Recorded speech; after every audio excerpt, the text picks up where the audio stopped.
A Boy Called Bat by Alana K. Arnold, Chapter 5, A Tiny Pink Nose. Mom set the box on the kitchen table. Is it sleeping? Bat asked, his voice a whisper. Probably, said Mom.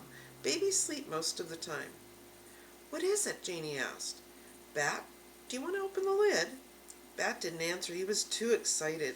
Very carefully he lifted the lid of the box and peered inside. Janie stood behind him, breathing on his ear. You're breathing on my ear, Bat said. Janie ignored him. It's just a bunch of rags, she said. Mom walked around to the far side of the round table and reached into the box. She scooped up the pile of material and sat down. Look. Bat watched as Mom shifted the towel in her arms. A nose peeked out, a tiny pink nose, and then two slanted closed eyes, a forehead covered in downy fuzz, little ears curled so tight against its head. Janie began, It's a kit, Bat said, enchanted by the tiny creature, wanting so badly to hold it. A baby skunk. Oh, Mom, Janie said, I can't believe you brought home a skunk. I had to, Mom said, rubbing the skunk's little forehead with her thumb. He's an orphan. Oh, breathed Janie. She leaned in closer, blocking Bat's view. How old is he? And here's a picture of them looking at the little baby kit skunk.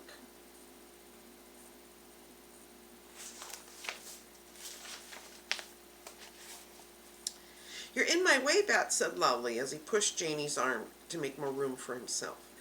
Bat, Mom said, you need to stay calm around the skunk kit, okay? You don't want to scare him. Bat did not want to scare the skunk kit. He wanted to hold the skunk kit, maybe even feed it and care for it. But his sister was standing right in the way. Move, Janie, he hissed at her as she quietly hissed at him. Why won't you both sit down, Mom said. I'll tell you all about him. Janie plopped down in the chair on Mom's right, so Bat went around to the other side and sat in the chair on her left. He scooted the chair as close as he could to Mom. The kit was still tucked into the towel. Only his little face was visible. Eyes closed, he opened his mouth to yawn, and his tiny pink tongue was searching the air. Mom said, Bat, do you remember when we smelled that skunk on the way to school this morning? Bat did remember. They had smelled it just after they pulled off their street, Plum Lane, and onto Anderson Road. He had smelled it too, and Mom had smelled it. Bat had craned his neck, looking out each window carefully. He'd seen lots of people on bicycles. They lived near a college, and the students mostly rode bikes to class. And he'd seen other carts and some people on foot. It was the beginning of spring, but it was still cold, so he had seen lots of hats and scarves. He'd seen an American flag on a flagpole in front of the post office. He'd seen a red bus. He'd seen a sign that read, Welcome to Quincy, a bike-friendly town. But he had not seen a skunk. Bat nodded. I remember, he said. Well, unfortunately, the skunk we smelled but didn't see was a mama skunk.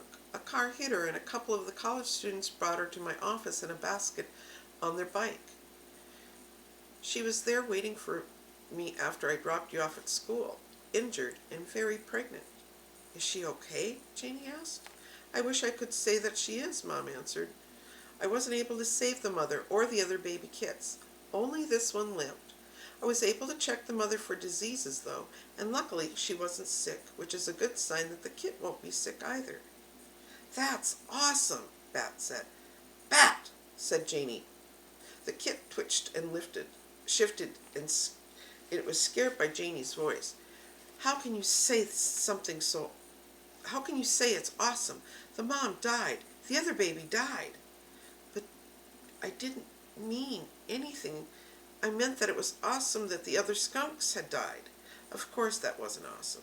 He'd meant that it was awesome that this kid had lived.